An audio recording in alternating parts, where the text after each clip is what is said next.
আসসালামু আলাইকুম। আচ্ছা, আজকে আমরা 3 ঘরের অবদান বইয়ের বাট্টা সংক্রান্ত লেনদেনগুলো নিয়ে আলোচনা করব।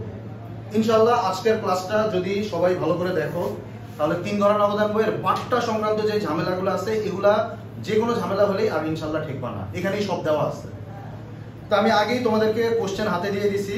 তো এখানে আমরা ধরে নিচ্ছি যে 1, 2 এগুলো সব জানুয়ারি 1, জানুয়ারি 2, জানুয়ারি 3 এরকম গ্র্যাজুয়ালি তারিখগুলো দেওয়া আছে। তো প্রথম 1 তারিখের যে লেনদেনটা আছে এটা আমি পড়তেছি, সবাই খুব ভালো করে খেয়াল করি।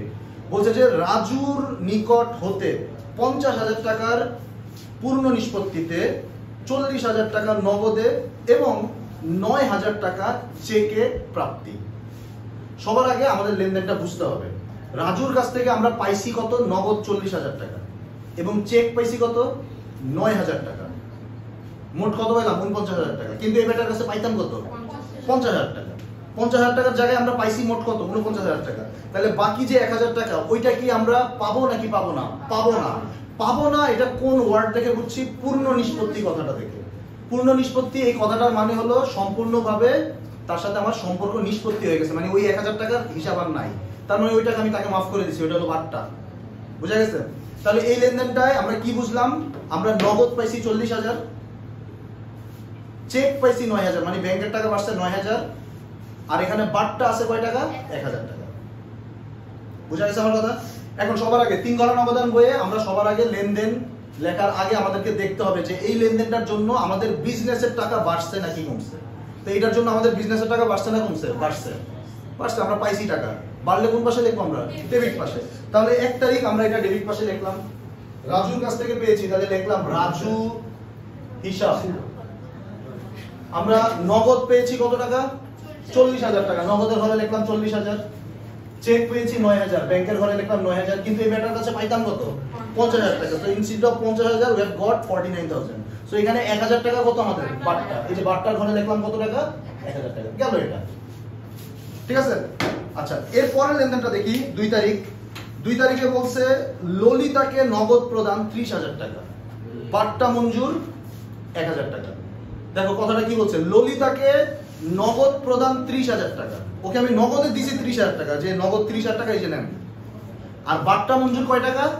1,000 টাকা। তাহলে এই ললিতা, রাইসা বলবা, ললিতা আমাদের কাছে পাইতো কয় টাকা? 31,000 টাকা পাইতো। কথাটা বুঝো কি বলছে? ললিতাকে আমরা নগদ দিছি 30,000 আর বাট্টা মঞ্জুর 1,000, তার মানে কি ললিতা 30,000 পাইতো? পাইতো কত? 31,000। ব্যাপারটা হলো এরকম। তাহলে লেনদেনটা কোন দিকে লিখবো? সবার আগে চিন্তা করতে হবে যে বিজনেসের টাকা বাড়ছে না কমছে। বিজনেস টাকা কমছে, তাহলে কোন সাইডে লিখবো? এটা আমরা ক্রেডিট সাইডে। তাহলে ক্রেডিট সাইডে দিলাম 2 তারিখ। এখানে হিসাব লিখবো ললিতা হিসাব। আচ্ছা, বাট্টা কত? 1,000 আর নগদের ঘরে কত? 30,000। খুব ইজি। আচ্ছা, এরপরে আসি 3 তারিখ। 3 তারিখ বলছে আজগরকে তার পাওনা 50,000 টাকার পূর্ণ নিষ্পত্তিতে 10% বাট্টায় চেক প্রদান। আমরা খুব সিরিয়াসলি শুনি, যে এখান থেকে আস্তে আস্তে ঝামেলা শুরু হচ্ছে।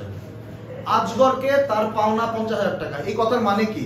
মানে হলো আজগর আমাদের কাছে 50,000 টাকা পায়, তার পূর্ণ নিষ্পত্তিতে, মানে তার সাথে আমার সম্পর্ক শেষ করে 10% বাট্টা, মানে এখানে ডিসকাউন্ট আছে 10% বাট্টায় চেক প্রদান করছি।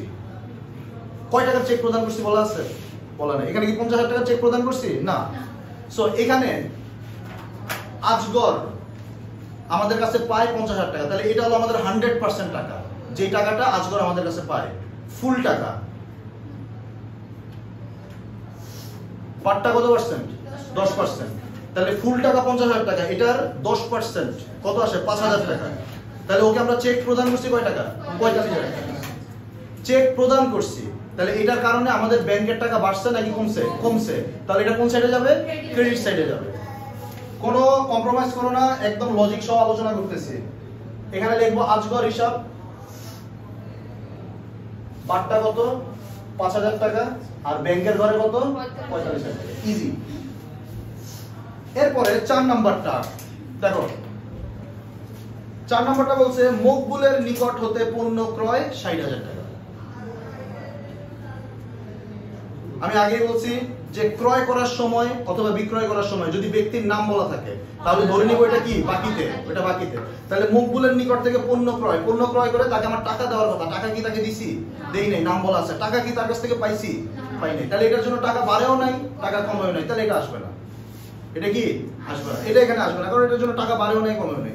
দেখো এটার ব্র্যাকেটে একটা দুষ্টামি আছে, বলছে যে শর্ত 3/10 নিট 30। ভালো করে শুনে, একবার বলতেছি, ব্র্যাকেটে বলা আছে কি শর্ত 3/10।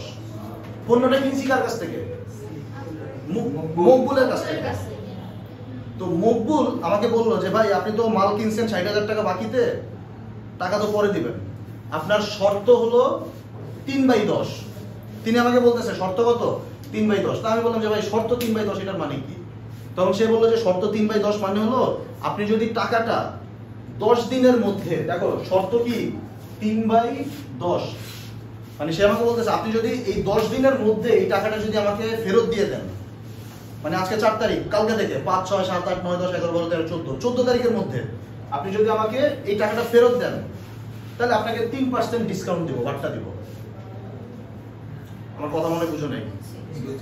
এই ধরনের শর্ত সাধারণত কেন দেওয়া হয়? যাতে আমি তাড়াতাড়ি তাকে টাকা শোধ করে দিই। এটা একটা বিজনেস স্ট্র্যাটেজি। আর নিট বলা আছে কত? 30। পাশে কি বলা আছে? নিট 30। আচ্ছা রাইসা, আমরা যদি 10 দিনের পরে তাকে টাকা পরিশোধ করি তাহলে কি আমরা বাট্টা পাবো? 10 দিনের মধ্যে যদি টাকা পরিশোধ করি তাহলে বাট্টা পাবো। আর নিট 30 মানে তাকে জিজ্ঞেস করলাম, বললো যে 30 দিনের মধ্যে কিন্তু ভাই টাকা দিতে হবে, নাহলে গ্যাঞ্জাম হবে আপনার সাথে। তাহলে নিট 30 দ্বারা বোঝাচ্ছে কি এটা হলো তোমার ডেডলাইন, এই ডেডলাইনের মধ্যে টাকা দিতে হবে। বাট আমি যদি 11 দিনের পর থেকে 30 দিনের মধ্যে যদি টাকা পরিশোধ করি, সেক্ষেত্রে আমি ডিসকাউন্টটা পাবো না, মানে বোনাস স্টেজটা আমি পার হয়ে যাবো। বুঝা গেছে? তাহলে এখানে আমরা দেখলাম যে এই লেনদেনটা আমরা 3 ঘন্টা নগদের মধ্যে লিখবো না, কারণ এটা আসলে বাকিতে লেনদেন। তবে এটার ব্র্যাকেটে একটা গ্যাঞ্জাম আছে, যে গ্যাঞ্জামের কারণে পরবর্তীতে যখন আমরা তাকে টাকা দিতে যাব তখন একটা গ্যাঞ্জাম আসবে, এটা আমরা পরে দেখবো, সমস্যা নেই, আসতেছি এটা আমরা। এরপরে 5 তারিখ বলছে, এই যে ভাই 5 তারিখ ভেরি ইম্পর্টেন্ট, প্রত্যেকটা ফার্স্ট ইয়ারের স্টুডেন্টের জন্য খুব ইম্পর্টেন্ট। ঠিক আছে, মাথা একদম কুল রেখো, এটা ভালো করে বুঝে নাও কি বলতেছি। 5 তারিখ বলছে সকিনাকে 5% বাট্টায় 31,500 টাকা প্রদান। সকিনাকে 5% বাট্টায় 5% ডিসকাউন্টে প্রদান করছি 31,500 টাকা। তাহলে আমরা সকিনাকে যে 31,500 টাকা প্রদান করছি, সকিনা কি আমার কাছে 31,500 টাকা পাইতো? পাইতো না। সকিনা আমার কাছে কোনো একটা টাকা পাইতো, যেই টাকার উপর 5% বাট্টা ধরা হয়েছে, তারপরে বাট্টা মাইনাস করে তাকে 31,500 টাকা প্রদান করা হয়েছে। আমার কথা কি বুঝছো? তার মানে এখানে কিন্তু ফুল টাকাটা দেওয়া নাই, কিছু ক্যালকুলেট করার দরকার নেই রাইসা, শোনো, এখানে কিন্তু ফুল টাকাটা দেওয়া নাই। এর আগে যে আমরা একটা লেনদেন দেখছিলাম, এই যে এই লেনদেনটা, এখানে ফুল টাকা ছিল কিন্তু 50,000 টাকা। ওই 50,000 টাকার উপর 10% করতে পারছি, কারণ ফুল টাকার উপর পার্সেন্ট করা হয়, পার্সেন্ট করে বাট্টা কত আসছিল? 5,000। তাহলে তাকে প্রদান করছিলাম কত? 45,000। বাট এইখানে কথাটা ঘুরে বলছে যে সকিনাকে 5% বাট্টায় 31,500 টাকা প্রদান, মানে তাকে 31,500 টাকা প্রদান করছি। মানে হলো সকিনা আমার কাছে কোনো একটা টাকা পাইতো, ওইটার উপর 5% বাট্টা ধরা হয়েছে, তারপর মাইনাস করার পর 31,500 টাকা আসছে, এই টাকা তাকে প্রদান করছে। এটার জন্য টাকা বাড়ছে নাকি কমছে? কমছে। কমলে কোন সাইডে লিখবো? ক্রেডিট সাইডে লিখবো। দিলাম 5 তারিখ ক্রেডিট পাশে, লিখলাম সকিনা হিসাব। আচ্ছা, কয় টাকা প্রদান করছি? 31,500 টাকা। এখানে কি মাইনাস করার দরকার আছে? দরকার নাই। 31,500 টাকা নগদের ঘরে লিখছি। এখন রাইসা সমস্যাটা দেখো, এই যে 31,500 টাকা, এইটার উপর কি 5% করা যাবে? যাবে না। এই যে গুড, সবাই বুঝছো, কারণ বাটটা কিসের উপর ধরতে হয়? ফুল অ্যামাউন্টের উপর।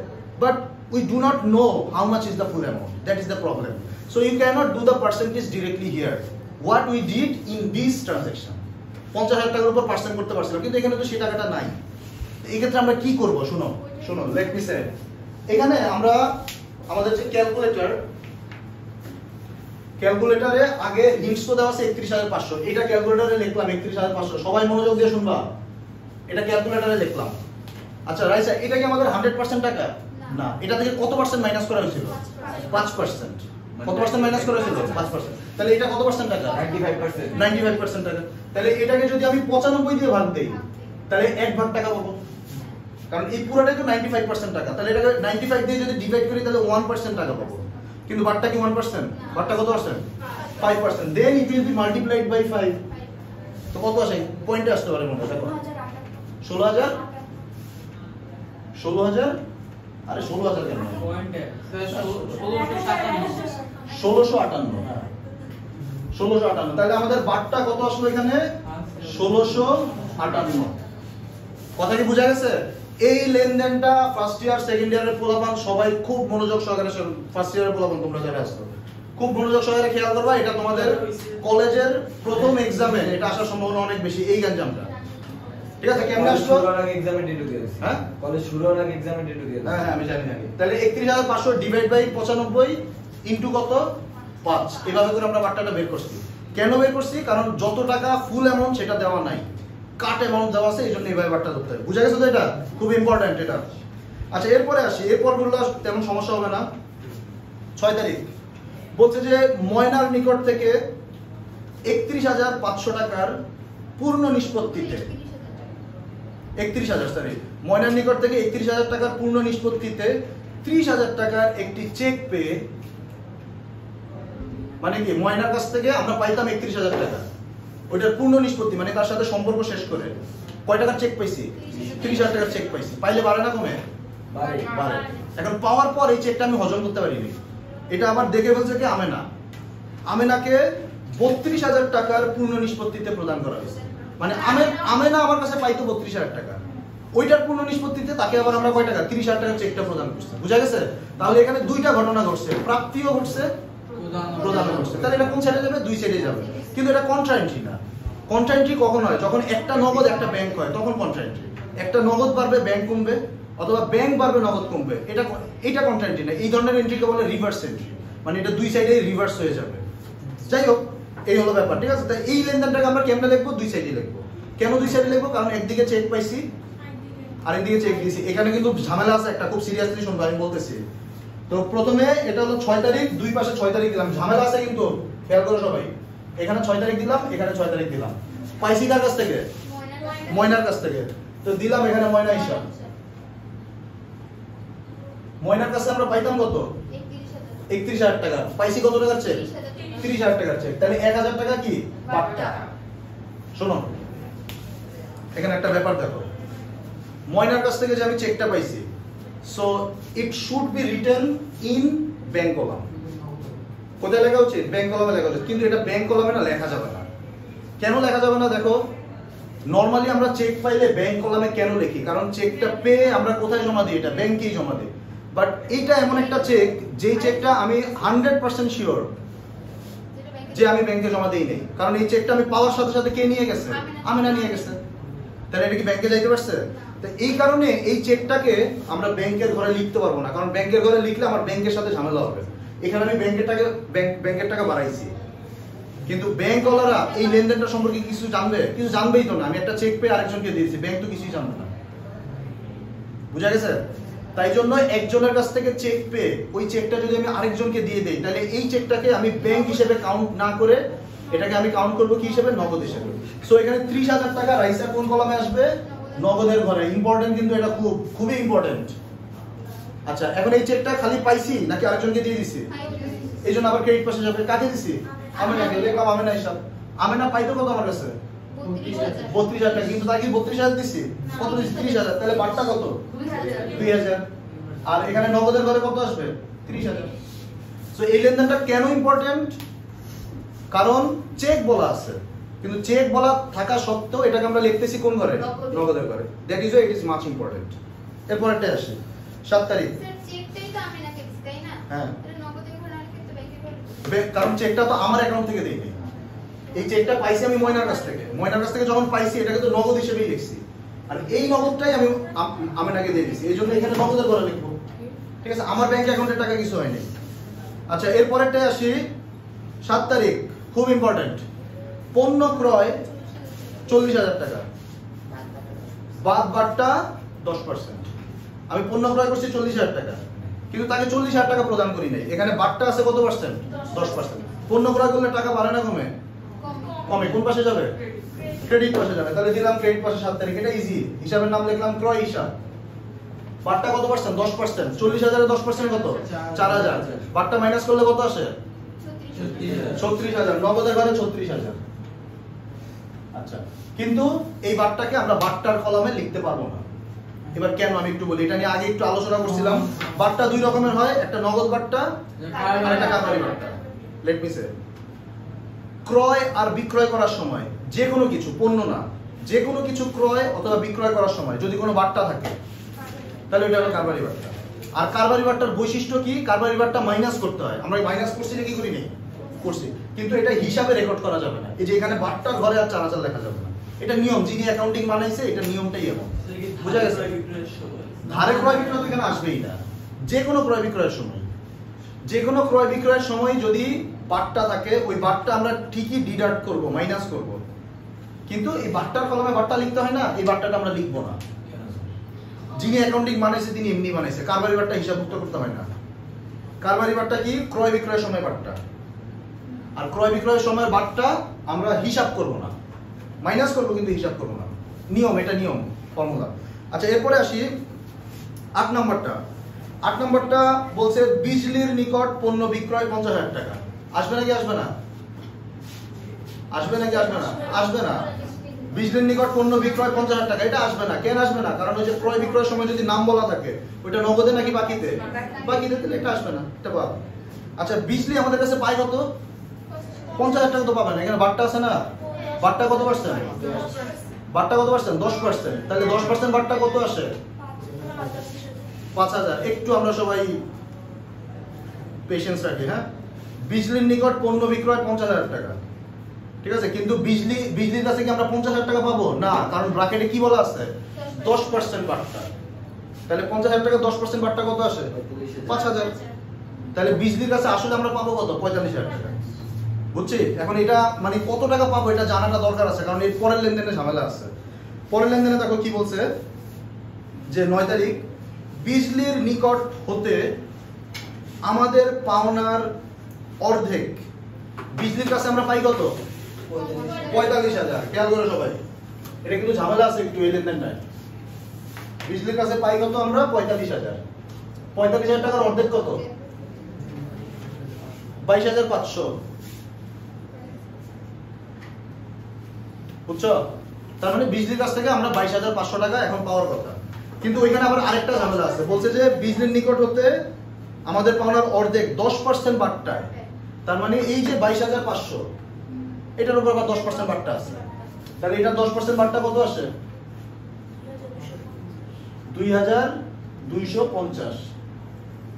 বাট্টা কত? 2,250। যে বাট্টা বাদে বাকি টাকা কি 60% নগদে এবং 40% চেকে পাওয়া গেল। টাকা বাড়ছে না কমছে?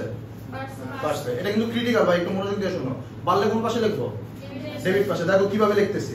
তাহলে ডেবিট পাশে আমরা দিলাম 9 তারিখ। হিসাবের নাম কি লিখবো? বিজলি হিসাব।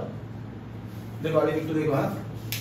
দেখো 45,000 টাকা হলো ওর কাছ থেকে পাইতাম আমরা বিক্রি করার কারণে। ওইটার অর্ধেক কত? 22,500। এই 22,500 এর উপর কত পার্সেন্ট? 10%। 10% বাট্টা কত আসে? 2250। আমি লিখলাম, আমি বাট্টার ঘরে লিখলাম কত? 2250। এখন ওর কাছে পেতাম কত? 22,500 পাওয়ার কথা না। এটা থেকে বাট্টা মাইনাস যাবে কত? 2,250। এটা মাইনাস করলে কত আসতেছে? কত? 20,250। তাহলে 20,250 টাকা এখন পাবো, কিন্তু 20,250 টাকা পুরোটা ক্যাশে পাইছি না, এটার আবার 60% নগদে পাইছি। 60% কত আসে দেখো তো? 20,250 এর 60% 12,150 টাকা হলো আমি পাইছি ক্যাশে, আর বাকিটা পাইছি চেকে।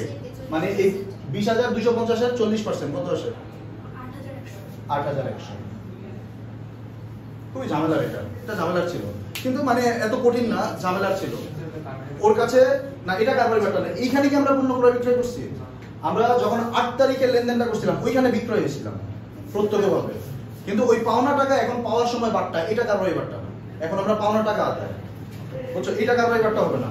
আচ্ছা, এরপরে লেনদেনটা 10 তারিখ। 3 তারিখের চেকটি প্রত্যাখ্যান হলো। দেখো 3 তারিখে আমরা একটা চেক প্রদান করছিলাম। দেখো এই যে 3 তারিখে আজগরকে আমরা চেক প্রদান করছিলাম। একটু ইমাজিন করো, 3 তারিখে আজগর আমাদের কাছে আসছিল, বলছিল যে ভাই টাকা দেন। আমি আজগরকে এই 45,000 টাকার একটা চেক দিয়ে বলছিলাম যে যান ভাই রাখেন। তো চেক দিয়ে আমরা নগদান বইতে লিখছিলাম নাকি লিখি নাই? লিখছি। তা আমরা ক্রেডিট পাশে আজগর নামে 45,000 টাকা ব্যাংকের ঘরে লিখছি। কেন লিখছি? কারণ আমি জানি আজগর এই চেকটা নিয়ে কি করবে, ব্যাংকে যে আমার অ্যাকাউন্ট থেকে টাকা তুলে নিবে, আমি জানি, এই জন্য আমি কমায় রাখছি। কিন্তু পরে যেভাবেই হোক, যখন আজগর আমার অ্যাকাউন্ট থেকে টাকা তুলতে গেল, তখন টাকা তোলার সময় মানে কি করলো, মনে করো আজগর আমার ব্যাংকে গেল, ব্যাংকে যে বললো যে ভাই উনার কাছ থেকে চেকটা পাইছি, অ্যাকাউন্ট থেকে দেন, টাকা দেন। তো চেকটা যখন দিছি তখন দেখলো যে আমার অ্যাকাউন্টে টাকাই নেই, বুঝতে পারেন এরকম। তখন ব্যাংক কি করে, এই চেকটা প্রত্যাখ্যান করে দেয়, বুঝছো, বা বাউন্স করে দেয়, বুঝতে তো আমার কথা। তাহলে আমার ব্যাংকের টাকা কি আসলে কমছে? আসলে কিন্তু কিছুই হয়নি। মানে আমাকে হয়তো আজগর ফোন দিয়ে জানালো যে ভাই আপনার অ্যাকাউন্টে টাকাই নেই, আপনি আমাকে চেক দিচ্ছেন। তখন আমি তাকে কি বলবো, আচ্ছা ভাই সরি, আপনি পরে টাকা নিয়ে আমার কাছ থেকে। কিন্তু আমি এখানে আমি আমার ব্যাংকের টাকা কমাই রাখছি না, কিন্তু ব্যাংকের টাকা কি আসলে কমছে? এই জন্য আমার এখন কি করতে হবে, আগে কমাইছিলাম, এখন আমরা বাড়াই দিব। কি করবো, বাড়াই দিব। তাহলে এটা আমরা কয় তারিখ লিখবো? 10 তারিখ। 10 তারিখ আমরা ডেবিট পাশে লিখলাম ওই আজগর হিসাব, আজগর হিসাব, এটা লিখে ব্যাংকের ঘরে লিখবো কয় টাকা? 45,000 টাকা। বুঝছো নাকি বুঝো নাই? যখন আজগরকে চেক দিছিলাম তখন আমরা ক্রেডিট পাশে ব্যাংকের ঘরে লিখছিলাম, কিন্তু 10 তারিখে এসে জানলাম সে কি আমার অ্যাকাউন্ট থেকে টাকা তুলছে? টাকা তুলে নেই, তুলতে গেছে, তুলতে পারে নাই। তাহলে আমি ব্যাংকের টাকা কমায় কি ভুল করছি না? এখন এই ভুল ঠিক করবো কেমন? এই যে ব্যাংকের টাকা বাড়াই দিলাম। আচ্ছা, এরপরে আসি আমরা 11 তারিখে। বলছে 1 তারিখের চেকটি প্রত্যাখ্যান হলো, বুঝতেছো? এই যে 1 তারিখে দেখো আমরা রাজুর কাছ থেকে একটা চেক পাইছিলাম 9,000 টাকা, দেখছো? তো যখন আমরা চেক পাইছিলাম তখন এই চেকটা কি করছিলাম, ব্যাংকে জমা দিয়েছিলাম। তা আমি জানি যে ব্যাংকের অ্যাকাউন্টের টাকা বাড়াইছি। কিন্তু পরে 11 তারিখে ব্যাংকওয়ালারা মনে করো আমাকে ফোন দিয়ে জানাইলো যে আপনার চেকে এই প্রবলেম আছে, এই কারণে এই চেকটা আমরা জমা করতে পারিনি। তার মানে ব্যাংকের টাকা কি আসলে বাড়ছে? আসলে কিন্তু বাড়ে নাই, বুঝতেছো আমার কথা? আসলে কিন্তু ব্যাংকের টাকা বাড়ে নাই। তাহলে এখন আমার ব্যাংকের টাকা কি করতে হবে, কমাই দিতে হবে। তাহলে এটা আমরা ক্রেডিট পাশে 11 তারিখ ক্রেডিট পাশে রাজু হিসাব লিখে ব্যাংকের ঘরে কত টাকা লিখবো? 9,000 টাকা। তাহলে প্রত্যাখ্যান হলেই যে ক্রেডিট পাশে যাবে, প্রত্যাখ্যান হলেই যে ডেবিট পাশে যাবে, এরকম কিছু না। যেই চেকটা প্রত্যাখ্যান হয়েছে ওই চেকটা যদি আগে ক্রেডিটে থাকতো তাহলে প্রত্যাখ্যান হলে সেটা আমরা কোন দিকে লিখে দেব, ডেবিট দিকে। আর যেই চেকটা প্রত্যাখ্যান হয়েছে সেটা যদি আগে ডেবিট দিকে থাকতো, যেমন এই যে এই চেকটা প্রত্যাখ্যান হয়েছে, তাহলে সেটা আমরা পরে কোন দিকে কি লিখে দেব, যখন প্রত্যাখ্যান হয়েছে ক্রেডিট দিকে লিখে দেব। এই হলো ব্যাপার। আচ্ছা, কোনটা? রাজুর কাছ থেকে আমরা 1 তারিখে একটা চেক পাইছিলাম। এই যে রাজু আমাকে একটা চেক দিছে, তো চেকটা আমি ব্যাংকে জমা দিয়ে আসছি। তো আমি জানি আমার ব্যাংকের টাকা বাড়ছে না কমছে? বাড়ছে, এই জন্য আমরা ডেবিট পাশে ব্যাংকের ঘরে দিচ্ছি। 11 তারিখ এসে ব্যাংকওয়ালারা আমাকে ফোন দিয়ে বললো যে ভাই আপনি আমাকে 1 তারিখে যে চেকটা জমা দিয়ে গেছিলেন, 1 তারিখে যে চেকটা জমা দিয়ে গেছিলেন ওই চেকে এই প্রবলেমের কারণে আমরা এই চেকটা অ্যাকসেপ্ট করতে পারতেছি না, সরি। তাহলে ব্যাংকওয়ালারা কি আমার অ্যাকাউন্টের টাকা আসলে বাড়াইছে? বাড়ায়নি, কিন্তু আমি তো এখানে বাড়াই রাখছি। তাহলে এখন ঠিক করার জন্য আমাকে কি করতে হবে, কমাইতে হবে। তাহলে এই যে ক্রেডিট পাশে রাজু লিখে ব্যাংকের ঘরে লিখে দিচ্ছি। চেকটাই তো প্রত্যাখ্যান হয়েছে, এই জন্য চেকের অ্যামাউন্টটাই লিখতে হবে, এগুলা না, এগুলা প্রত্যাখ্যান হয় না, চেক প্রত্যাখ্যান হয়েছে। আচ্ছা, এরপরে আমরা দেখি 12 তারিখ, লাস্টের দিকে চলে আসছি, একটু খেয়াল করো। 12 তারিখ বলছে 30,000 টাকার একটি প্রাপ্য বিল 10% হারে বাট্টা করা হলো। এটা একটু শুনি সবাই, একটু গল্প বলতে হবে কেন। সবার আগে বুঝতে হবে যে প্রাপ্য বিল জিনিসটা কি। মনে করো আমি প্রান্তর কাছে পণ্য বিক্রি করছি 30,000 টাকার, তো প্রান্তকে আমি 30,000 টাকার পণ্য দিচ্ছি। এখন প্রান্তকে বললাম প্রান্ত টাকা দাও, তো প্রান্ত বললো যে স্যার আমি এখন টাকা দিব না, আমি আপনাকে পরে টাকা দিব। তখন আমি বললাম যে প্রান্ত আমি বিশ্বাস করি না তোমাকে। তখন প্রান্ত কি করলো, কোন একটা স্ট্যাম্প পেপারে লিখলো যে আমি নিয়াজ স্যারের কাছ থেকে পণ্য কিনছি 30,000 টাকার, সে আমার কাছে 30,000 টাকা পায়, আমি মেনে নিচ্ছি, আমি এই টাকাটা তাকে অমুক দিন পরিশোধ করবো। যদি পরিশোধ না করি সে আমার প্রতি যদি কোনো আইনানুগ ব্যবস্থা গ্রহণ করে আমার কোনো আপত্তি থাকবে না, এই মর্মে আমি ওয়াদা করছি। এটা লিখে সাইন করে দিল এই কাগজের ভিতরে। এখন এটা দেখার পর আমার কি আর ওকে অবিশ্বাস করার দরকার আছে? এখন ও যাবে কই, আমার তো লিখিত আছে। তখন আমিও সাইন করে দিলাম, আমাদের পক্ষে একজন সরকারি ফার্স্ট গেজেটেড অফিসার সেও সাইন করে দিল। এই যে কাগজটা, এই কাগজটাকে বলা হয় বিল। এটাকে কি বলে? বিল। বিল প্রাপ্য বিল হতে পারে, প্রদেয় বিল হতে পারে। এই বিলটা আমার জন্য প্রাপ্য বিল। কেন? কারণ এই বিলের টাকাটা আমি প্রান্তর কাছ থেকে পাবো। প্রাপ্য বিল কি বুঝা গেছে? বুঝা গেছে প্রাপ্য বিল? তা আমার কাছে এরকম একটা প্রাপ্য বিল আছে, প্রাপ্য বিলের দাম কয় টাকা? 30,000 টাকা। এই যে এখানে বলা আছে 30,000 টাকার একটি প্রাপ্য বিল।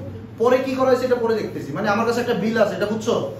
এখন এই বিলের টাকাটা আমি যদি এখন প্রান্তর কাছে যাই, প্রান্ত কি আমাকে দিবে? না, কারণ বিলের একটা মেয়াদ আছে, মেয়াদ শেষে তারপর আমাকে টাকা দিবে। তো এই বিলের একটা কাজ করা যায়, সেটা হলো কি, মনে করো এই বিল নিয়ে আমি ব্যাংকের কাছে গেলাম, ব্যাংকের কাছে যেয়ে বললাম যে ভাই এই বিলটা আপনারা রেখে দেন, ভালো করে বুঝো, 30,000 টাকার বিলটা আপনারা রেখে দেন, ঠিক আছে? এই বিলটা আপনারা অমুক দিন যদি প্রান্তর কাছে নিয়ে যান, প্রান্ত আপনাকে 30,000 টাকা দেবে। তা আমার আসলে এখন টাকার অনেক দরকার, তো আপনি আমাকে এখন কিছু টাকা কম দেন, মানে 30,000 টাকা যাচ্ছে না, কিছু টাকা কম দেন, বাট্টা রেখে আপনি কিছু টাকা কম দেন। তাহলে এই যে আমি একটা প্রাপ্য বিল ব্যাংকের কাছে কম দামে বিক্রি করে দিলাম, এটাকে বলা হয় প্রাপ্য বিল বাট্টা করা। এটাকে কি বলে?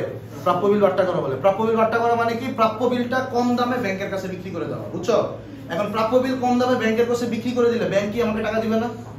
এখন ব্যাংক কি আমাকে ক্যাশ দিবে নাকি আমার অ্যাকাউন্টে দিবে? অ্যাকাউন্টে দিবে। ব্যাংক অনেক দুষ্টু, ব্যাংক ক্যাশে দেয় না, কোথায় দেয়? আমার অ্যাকাউন্টে। তাহলে প্রাপ্য বিল যদি ব্যাংকে বাট্টা করা হয়, আমাদের ব্যাংকের টাকা বাড়বে না কমবে? বাড়বে। বাড়লে কোন দিকে লিখবো আমরা? ডেবিট দিকে লিখবো। তাহলে এই লেনদেনটা 12 তারিখের লেনদেনটা, এটা আমরা ডেবিট পাশে লিখবো। লিখলাম প্রাপ্য বিল হিসাব। এখন রাইসা দেখো বিলটার দাম কত? 30,000, কিন্তু ব্যাংক কি আমাকে 30,000 দিবে? দিবে না, এখানে 10% বাট্টা আছে। তাহলে 30,000 টাকা 10% কত? 3,000। তাহলে ব্যাংক আমার অ্যাকাউন্টে কত টাকা দিবে? 27,000 টাকা। তাহলে আমার ব্যাংক অ্যাকাউন্টে টাকা বাড়বে কত? 27,000। আর বাট্টা কত টাকা? 3,000 টাকা। এটা কিন্তু দারুণ ছিল এই লেনদেনটা। আচ্ছা, এর পরের তারিখে কি বলছে দেখো, 13 তারিখে 11 তারিখের বিলটি প্রত্যাখ্যান হলো। এই যে ঝামেলা প্রত্যাখ্যান, এর আগে যেগুলো দেখাইছি ওগুলোর থেকে সবচেয়ে ক্রিটিক্যাল। হ্যাঁ 12 তারিখ হবে, তারিখ বলতেছে। আচ্ছা হ্যাঁ, তারিখ বলা হবে। 12 তারিখের বিলটি প্রত্যাখ্যান হলো। কি বলা আছে? 13 তারিখে বলা আছে 12 তারিখের বিলটি প্রত্যাখ্যান হলো। আচ্ছা রাইসা বলতো বিলটা আমরা কি করছিলাম? বিলটা তো ছিল আমার বিলটা আমি কি করছিলাম? ব্যাংকে জমা দেন, ব্যাংকে দিয়ে দিয়েছি যে ভাই বিল আপনার, এটা নিয়ে যান, ফ্রি দিছিলাম। ব্যাংক আমাকে কি করছিল? টাকা দিছিল। কয় টাকা দিছিল? তাহলে কয় টাকা কম দিছে? আচ্ছা, ব্যাংক মেয়াদ শেষে এই বিল নিয়ে কার কাছে যাবে? প্রান্তর কাছ থেকে। প্রান্তর কাছে যাবে, কারণ প্রান্তর কাছে যে কয় টাকা আদায় করবে? 30,000। মনে করো এই যে 13 তারিখে ব্যাংক গেল বিল আদায় করতে, বিলের মেয়াদ শেষ। হ্যাঁ, এখন প্রান্ত বললো যে ভাই আমার কাছে টাকা নাই, আমার মাইরা ফেলেন, আমার কাছে টাকা নেই। ব্যাংক ওকে মাইরা ফেলবে? তাহলে প্রাপ্য বিলের টাকাটা যার কাছ থেকে আদায় করার কথা, তার কাছ থেকে আদায় করতে যাওয়ার সময় যদি আদায় না করা যায়, যে কোনো কারণেই হোক, তখন এই প্রাপ্য বিলটা ব্যাংক কি করে? প্রত্যাখ্যান করে দেয়, মানে রিজেক্ট করে দেয়। তখন ব্যাংক এই টাকা ওর কাছ থেকে কি আদায় করতে পারবে? আর অফিসিয়ালি কিন্তু পারবে না, কারণ ব্যাংক কি ওর কাছ থেকে প্রাপ্য বিল পেয়েছে নাকি? প্রাপ্য বিল কার কাছ থেকে পেয়েছে? আমার কাছ থেকে। তখন এই ব্যাংক এই টাকাটা কার কাছ থেকে আদায় করবে? আমার কাছ থেকে। এবং আমাকে কি সে জানাবে কিছু, নাকি ঠাস করে আদায় করে নিবে? ঠাস করে আদায় করে নিবে, আমাকে কিছু জানাবেই না সে, বুঝছো? ব্যাংকের একটা রাগ যে একটা বিল দিল, এই বিলের টাকা যার কাছ থেকে আদায় করার কথা নিতে পারলাম না, ফাইজলামি নাকি? তখন ব্যাংকে আমার অ্যাকাউন্ট থেকে টাকাটা আদায় করবে। তাহলে আমার অ্যাকাউন্টে টাকা বাড়বে না কমবে? কমবে। আচ্ছা, এখন মজার ব্যাপার হলো ব্যাংক আমার অ্যাকাউন্ট থেকে কয় টাকা নেবে বলো তো? 30,000 টাকা নেবে। বাহ, তোমাদের কমন সেন্স ভালো লাগবে। 27,000 টাকা নেবে না, বিলের দাম কত? 30,000। তাহলে এটা যাবে কোন পাশে? ক্রেডিট পাশে। 13 তারিখ গেল ক্রেডিট পাশে, হিসাবের নাম হবে প্রাপ্য হিসাব। কিন্তু স্যার আমাকে তো দিছিল 27,000। কিন্তু আমি ব্যাংকে স্বপ্ন দেখাইছি যে আপনারা 30,000 টাকা পাবেন, তো ব্যাংকের স্বপ্নই থাকবে, মানে ব্যাংকের লাভ ধরে রাখবে ব্যাপারটা। তাহলে এখানে ব্যাংকের কলমে আসবে কত? 30,000। সবাই একটু মনে রাখো, প্রত্যাখ্যানের মধ্যে এই যে 13 তারিখের যে প্রত্যাখ্যানটা বললাম, এখানেই পোলাপানটা সবচেয়ে আটকায়। এখানে ভেজালটা কোথায়? আমরা বিল বার্তা করছিলাম 27,000, কিন্তু প্রত্যাখ্যান যখন হবে তখন বিলের পূর্ণ মূল্যই ব্যাংক আমাদের কাছ থেকে আদায় করে নেবে। খুবই ইম্পর্টেন্ট। এইবার সেই কাঙ্ক্ষিত 14 তারিখের লেনদেনটা, শর্তের ব্যাপারটা যেটা বুঝাইছিলাম, আমরা ঝামেলার শেষের দিকে চলে আসছি, একদম শেষের দিকে। 14 তারিখটা একটু রাইসা চিল্লাও, পড়ো, জোরে বলো। 14 তারিখ। আচ্ছা স্যার, এই যে টাকাটা যে দিল, হ্যাঁ 30,000, তো বিল তো প্রত্যাখ্যান করেছেন, আমি ওর কাছ থেকে পরে টাকা আমি আদায় করবো। বাকি গল্পটা এটা নগদান বইয়ের আইটেম না, বাকি গল্প আমি পরে জাবেদা করার সময় শিখাবো, এখন না। ব্যাংক তাও কেটে নেবে, আমার অ্যাকাউন্ট, আমার ব্যালেন্স হলো মাইনাস। হ্যাঁ মাইনাস হিসাব আসবে, জমা দিরিক্ট হয়ে যাবে। হ্যাঁ ওটা পড়ো, 14 তারিখটা পড়ো জোরে। মকবুলকে অর্ধেক টাকা পরিশোধ করা হলো। মকবুলকে অর্ধেক টাকা পরিশোধ করা হলো। বুঝা গেছে? মকবুল কিন্তু একজন মানুষ যার কাছ থেকে আমরা পণ্য কিনছিলাম। কত টাকার পণ্য কিনছিলাম দেখো তো? 60,000 টাকা। 60,000 টাকার অর্ধেক কত? 60,000 অর্ধেক কত? 30,000। শোনো ভালো করে, তো আমার মাথায় আছে যে মকবুল আমার কাছে পায় 30,000 টাকা। তা আমিও একটা মিশনে আছি যে আমি যদি 10 দিনের মধ্যে তার টাকা পরিশোধ করি, সে আমাকে কয় পার্সেন্ট বাট্টা দিবে? 3%। লেট মি সে 3% বাট্টা দিবে। ওই যে 4 তারিখে দেখো ব্র্যাকেটে বলা আছে শর্ত, কি বলা আছে? 3/10। 3/10 মানে কি? 10 দিনের মধ্যে টাকা পরিশোধ করলে 3% বাট্টা। তো আমি আজকে 10ম দিন, 14 তারিখ, 4 তারিখ 5 থেকে গুনবো, ঠিক আছে? 14 তারিখ আজকে হলো শেষ দিন। তা আজকে এসে আমি দেখলাম যে ভাই আমি অর্ধেক দিতে হবে, বেশি পারবো না, ঠিক আছে? কারণ অর্ধেক দিলেও তো বাট্টা পাবো, যতটুকু দিব সেটার উপরে 3% বাট্টা পাবো। তা আমি মকবুলের কাছে গেলাম, বললাম যে ভাই টাকা দিব, কিন্তু ফুল টাকা আনতে পারি নাই, অর্ধেক আছে। এখন 30,000 টাকা দিতে চাই, আমাকে 30,000 টাকা দেওয়া লাগবে নাকি 3% বাট্টা ধরতে হবে? ধরতে হবে, কারণ এখনো তো বোনাস স্টেজে আছে।